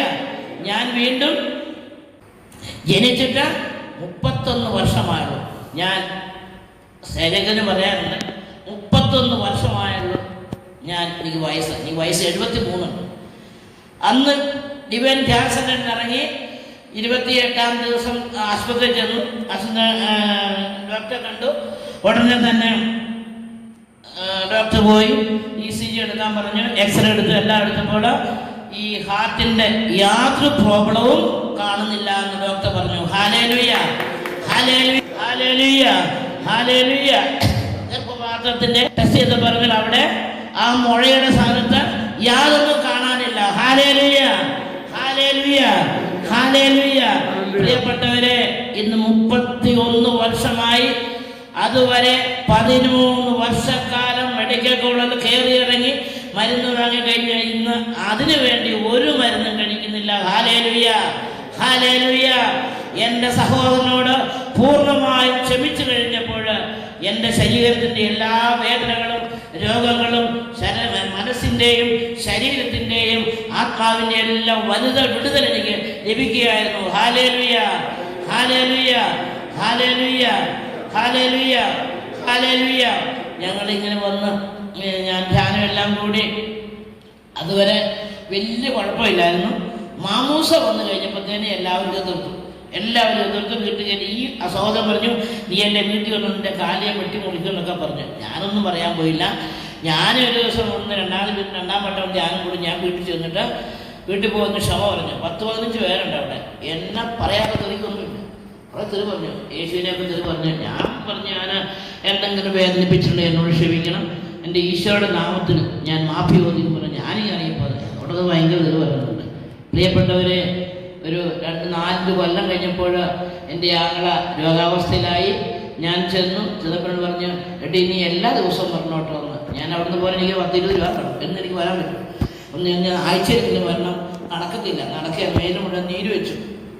ഞാൻ അന്ന് എന്നെ ക്ഷമിച്ചല്ലോ. ഞാൻ ചെന്ന് നടക്കുകയല്ല. അപ്പം ചേച്ചിക്ക് പേടിയാണ്. ഞാൻ ചെല്ലുമ്പം ഞാൻ പറഞ്ഞു എണീക്കാൻ പറയും. ഞാൻ എൻ്റെ കിടക്കുമുറിയിൽ ചെന്ന് എൻ്റെ ഈ തോളയിലോട്ട് ഞാൻ എടുത്തു വയ്ക്കും. ഞാൻ പറയും എൻ്റെ തോളയിലോട്ട് കൈ വയ്ക്കാൻ പറയും. ഇടാൻ പറയും. ഇങ്ങനെ എടുത്ത് വെച്ചിട്ട് ഞാനിങ്ങനെ കൈ കൊണ്ട് വാരി പിടിച്ചിട്ട് ഞാൻ കിടക്കുന്ന മുറിയിൽ നിന്ന് എടുത്ത് തിണ്ണെ കൊണ്ടുപോയി അതിലെ മിറ്റ് നടത്തി അവിടെ തേച്ച് നടത്തി പിന്നെ കൊണ്ടയിരുത്തും. അങ്ങനെ ഞാൻ എല്ലാ ആഴ്ചയിലും പോകും. പിന്നെ വെറുപ്പ് വിദ്വേഷം ഞാൻ കൊല്ലണ മാതമൊക്കെ അങ്ങ് മാറി. പിന്നെ എല്ലാ ദിവസവും പോകും, എല്ലാ ആഴ്ചയും ചെല്ലാൻ പറയും. എല്ലാ ആഴ്ചയിലൊക്കെ ചെന്ന് കുറേ നേരമൊക്കെ അടുത്തൊക്കെ ഇരുന്ന് ഇങ്ങനെ തൊട്ട് തല്ലോടി പിന്നെ എടുത്ത് നടത്തും. എനിക്ക് ഇച്ചിരി ആരോഗ്യം ഉള്ളത് കൊണ്ട് ചേച്ചിക്ക് ഇങ്ങനെ ആരോഗ്യമൊന്നുമില്ല, ചേച്ചി പേടിയാണ്, പിള്ളേരൊന്നും എടുക്കുകയല്ല. അങ്ങനെ അടുത്ത് ഈ കഴിഞ്ഞ മാർച്ച് 21-ാം തീയതി എൻ്റെ ആങ്ങള മരിച്ചുപോയി. ഇപ്പം ഈ ഒരു വർഷം കഴിഞ്ഞ് പ്രിയപ്പെട്ടവരെ. അങ്ങനെ യേശുവിനെ അതിന് എല്ലാ വീടുകളിലും എല്ലാവരും എന്നെ ഹിന്ദുക്കൾ നിയമം അനുസരിച്ച് നിയമമുണ്ട്, പടിയടച്ച് പിണ്ടം വയ്ക്കുക എന്നൊരു വഴിയുണ്ട്. അങ്ങനെ ഞാനിങ്ങനെ മാമൂസൊക്കെ മുക്കി വന്നപ്പോൾ എല്ലാവരും പറഞ്ഞു അവളെ ഞങ്ങൾ പടിയടച്ച് പിണ്ടം വെച്ചത്. പക്ഷേ അവരേത് പ്രശ്നം ആരുടെ എല്ലാ രോഗത്തിനായി ഞാൻ പോകും, എല്ലാ സ്ഥലത്തും ഞാൻ പോകും. അവരെന്താവശ്യത്തിന് ഞാൻ ഓടും. അവിടെ ഓടി അവസാനം ചുക്കില്ലാത്ത കഷായം എന്ന് പറഞ്ഞാൽ തങ്കയില്ലാത്ത പ്രശ്നവും എൻ്റെ കുടുംബത്തില്ലാതായി. Hallelujah, hallelujah, hallelujah. എല്ലാ ആവശ്യത്തിനും യേശു അവിടെ എത്തിക്കും. എൻ്റെ ഇളയ സഹോദരനെ വീട്ടിൽ കയറ്റാതെ ഉണ്ടായിരുന്നു. എൻ്റെ ഹാർട്ടിൻ്റെ സഹോദരന് രോഗം വന്നു. ഈശോയോട് പറഞ്ഞ രോഗം വരുമെന്ന് പറഞ്ഞിരുന്നു. ഞാൻ പ്രാർത്ഥിച്ചു, ഒരു 8 വർഷം പ്രാർത്ഥിച്ചു. അവൻ്റെ ശ്വാസകോശം ചുരുങ്ങിപ്പോയി. എന്ന് ആ ചികിത്സയിലൊന്നും കിട്ടിയില്ല. ഞങ്ങൾ ഈശോ പറഞ്ഞു ഹാർട്ടിന് ശ്വാസകോശം ഒരെണ്ണം മുഴുവൻ ചുരുങ്ങിപ്പോയി. ഒരെണ്ണമാണ് അങ്ങനെ മേടിക്കും. ഇവിടെ കോഴിക്കോട് കിടന്നു 41 ദിവസം ICU കിടന്നു. ആ 41 ദിവസവും ഞാൻ പോയി. 40 ദിവസം അവിടെ പോയിരുന്നു. അവന് വേണ്ടി ഭക്ഷണം എല്ലാം കൊണ്ട കൊടുത്തു. തിരിച്ച് അവൻ വീട്ടിൽ വന്നു. അവനൊരു കുഞ്ഞുണ്ട്, ആശാരിപ്പണിയായിരുന്നു, എനിക്ക് പോകാൻ പറ്റിയില്ല. പിന്നെ 4 മാസക്കാലം അവന് വേണ്ട മരുന്നും ഭക്ഷണത്തിന് വേണ്ട പണം എൻ്റെ കയ്യിലൂടെ എൻ്റെ യേശു അവന് കൊടുത്തു. അരി കടയിൽ ഏൽപ്പിച്ചു. 10-50 കിലോ അരി കടയിൽ കൊണ്ട കാശ് കൊടുക്കും. അവിടുന്ന് വന്ന് ഒരു മേടിച്ചിട്ട് വെക്കോളും.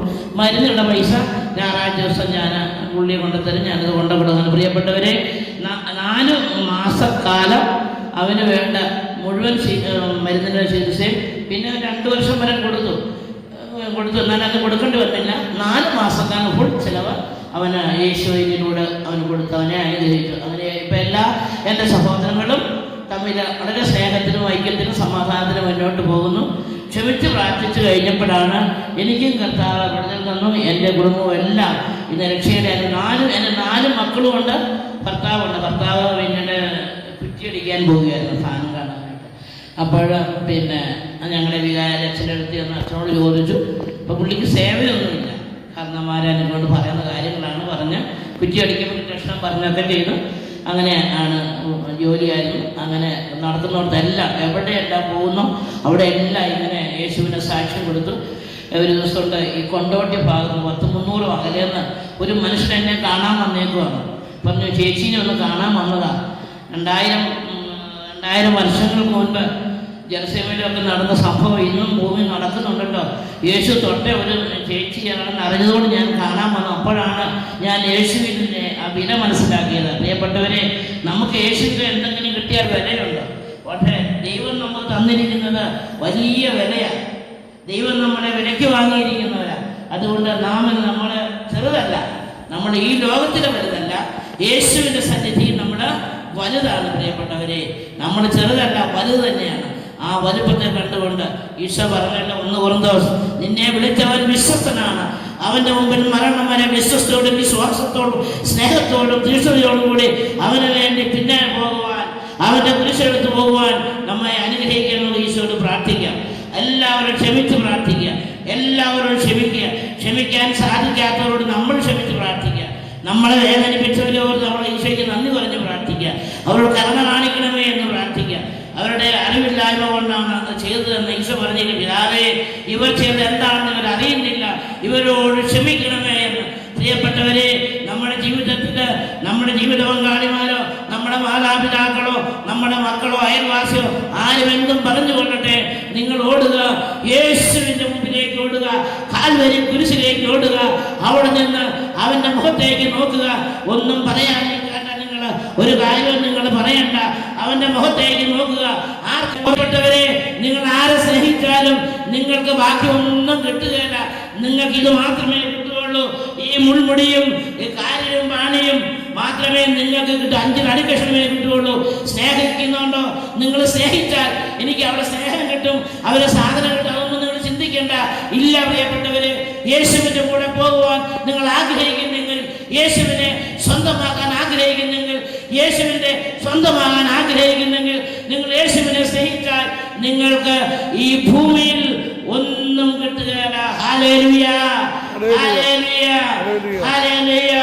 സ്വർഗത്തിൽ അവന്റെ വലതുഭാഗത്ത് നിങ്ങൾക്കായി ഇരിക്കാൻ സാധിക്കും. Hallelujah, hallelujah, hallelujah.